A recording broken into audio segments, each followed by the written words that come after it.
One of our dinosaurs is missing is a Disney film from 1975 directed by Robert Stevenson.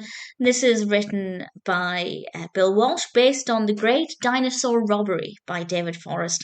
And I have to give it credit for creativity and, of course, the original story. As a film, we have some interesting characters, but I can't say that I enjoyed it. I liked the creativity, I liked the unpredictability.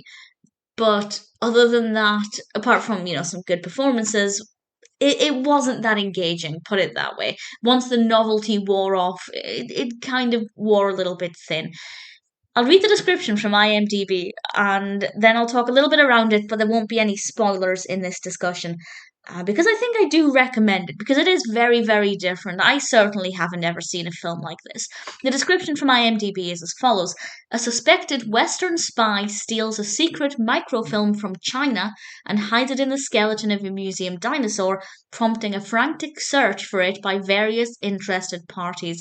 That museum is the Natural History Museum, and that made me rather happy. It's a brilliant museum, and we have various interested parties, as it says there, but for me, the most fascinating are the nannies. We have various nannies, including Emily and Hettie, who are played by Joan Sims and Helen Hayes, respectively. And it's not the kind of characters I expected to see in this, chasing things around, trying to find things in dinosaurs, going on this wild goose chase, and being in some pretty difficult situations and dangerous situations. And I loved those characters. I thought the nannies were brilliant and they brought an energy to it that I wasn't expecting to see when I first started watching this. So I think that was a really good decision, and those characters were quite interesting.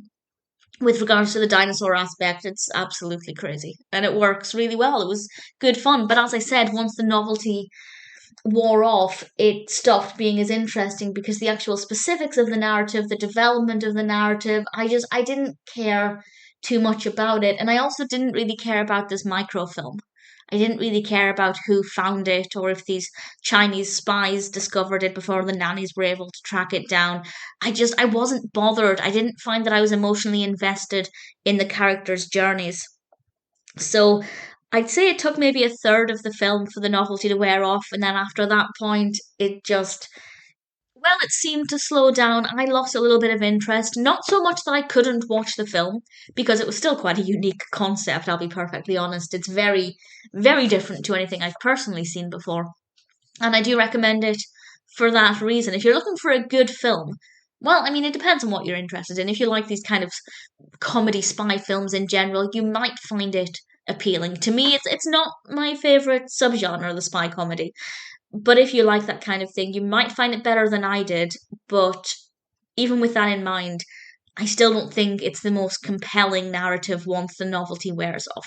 But it is very different, so I would recommend it, particularly if you're a fan of Disney. I'm currently watching every Disney feature film, and that's how I came across this. I had never heard of it before, and honestly, had I heard of the title before, I might have seen it because I was very intrigued once I read the title of this one. And honestly, if I had guessed what this was about before watching it, I wouldn't have been able to guess. So, credit to David Forrest for writing a very unique narrative, or at least unique to me. If there are any other films like this, let me know. I would be very curious.